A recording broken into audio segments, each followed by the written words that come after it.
प्रणाम। मैं प्रवीण पांडे और आप देखना शुरू कर चुके हैं पंडित जी। हमारा आज का विषय भी ग्रहण काल को लेकर है। बेसिकली आज जो मैं मंत्र आपको बताऊंगा, ये मंत्र आप ग्रहण काल में भी जाप कर सकते हैं और अगर आप इसकी साधना करना चाहें तो इसकी साधना भी कर सकते हैं। सर्वप्रथम आप ये जान लीजिए कि किन किन जगहों पर इसका प्रयोग आप कर सकते हैं।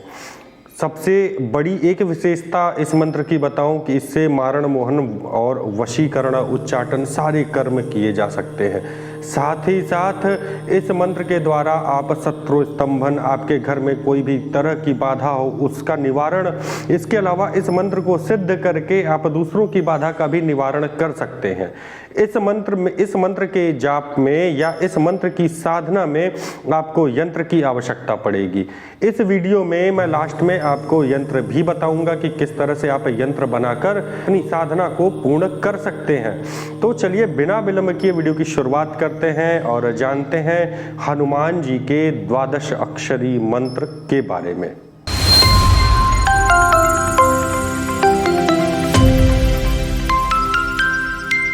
वीडियो प्रारंभ करने से पहले आपसे अनुरोध करना चाहूँगा कि वीडियो को सब्सक्राइब कर लें। कोई भी हानि नहीं होती है, किसी भी तरह की क्षति नहीं पहुँचती है सब्सक्राइब बटन क्लिक करने पर।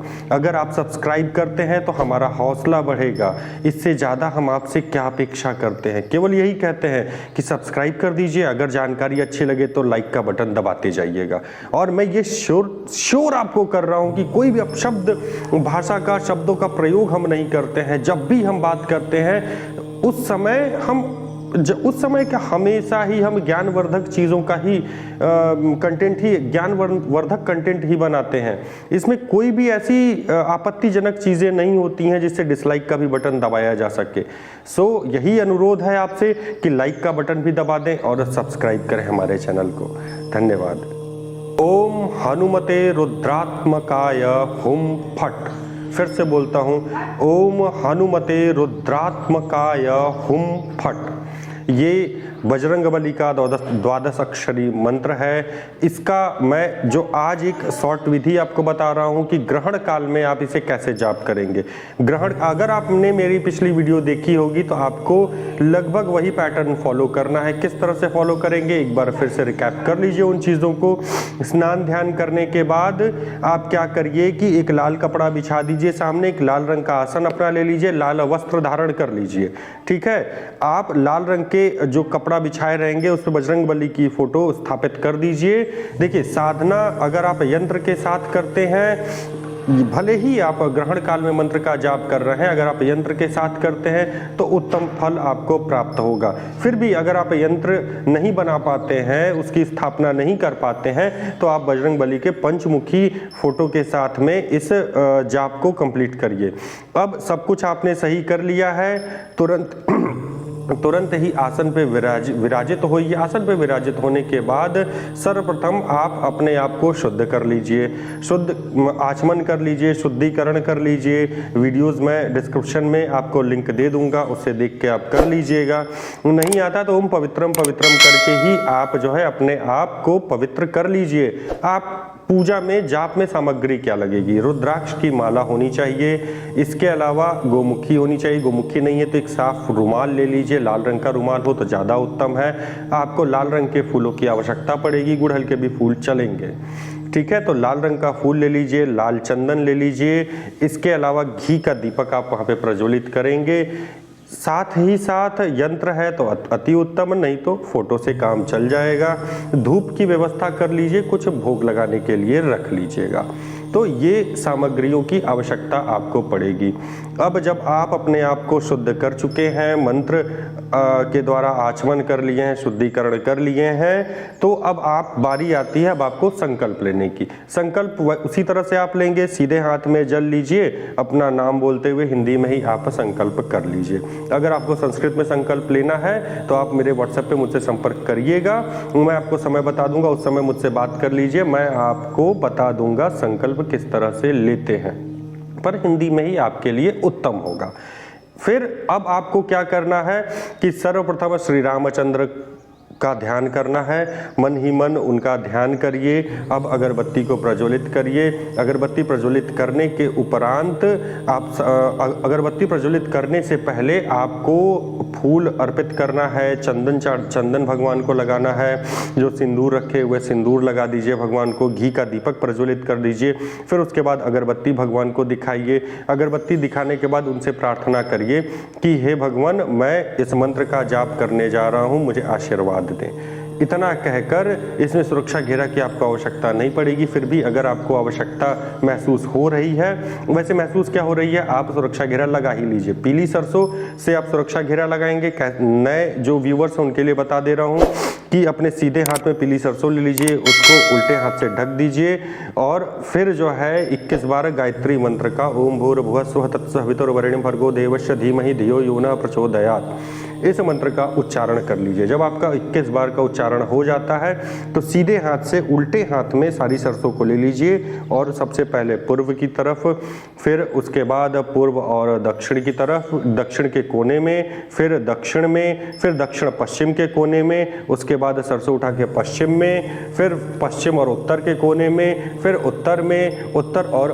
पूरब के कोने में। उसके बाद कुछ आकाश में आप सरसों को फेंकिए, जो बचती है सरसों उसको सीधे हाथ में लेके भूमि पर छोड़ दीजिए।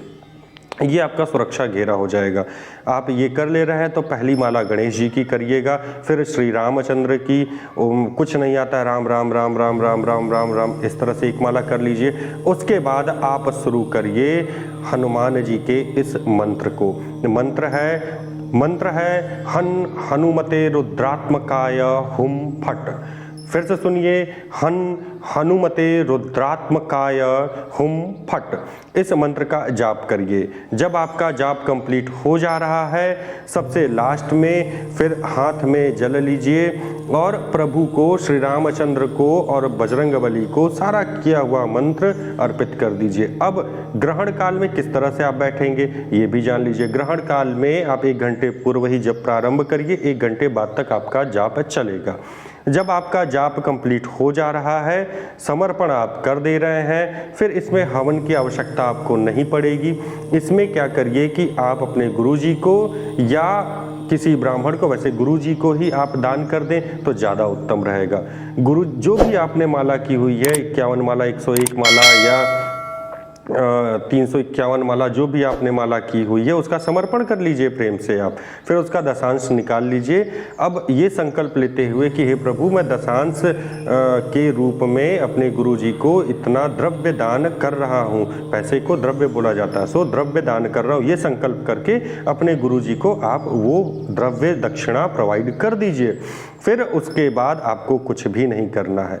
अब आप जो भी मंतव्य अपना रखे हुए थे, जो भी आपकी मनोकामना थी, आप उसे पूर्ण होते हुए देखेंगे। बहुत ही जल्द भगवान आपको शुभ समाचार देंगे। जो भी आपके मंतव्य हैं वो पूर्ण हो जाएगा। इसके अलावा यंत्र कैसे बनाना है आपको, यंत्र मैं वीडियो में आपको दिखा दे रहा हूँ, डिस्प्ले में आपके शो हो रहा होगा। यंत्र इसी तरह से आप एक भोजपत्र ले लीजिए, 10 या 5 रुपए का आएगा। गोरोचन ले लीजिए, एक अनार की कलम लीजिए। अनार की कलम आपको कहाँ मिलेगी, नर्सरी में चले जाइए, 15-20 रुपए का कोई भी अनार का पौधा खरीद लीजिए, उसमें से एक डंडी को काट लीजिए। गोरोचन में गंगा जल मिलाकर बहुत हल्का सा एक पेस्ट टाइप का बना लीजिएगा और उसमें अगर थोड़ा हल्का लगे तो उसमें थोड़ा सा अष्टगंधा डाल लीजिएगा और उसी की स्याही से इस आकृति को, इस चित्र को इस एक भोजपत्र पर अंकित कर लीजिए। इसको प्राण प्रतिष्ठित कर लीजिएगा। अगर आप इस तरह से नहीं कर पा रहे हैं, यंत्र नहीं बना पा रहे हैं, तो आप इस ग्रहण काल में भगवान की फोटो के साथ में इस पूजन को, इस जप को कंप्लीट करिए। जब आगे आपको साधना करनी होगी तो आप मुझसे संपर्क करिएगा।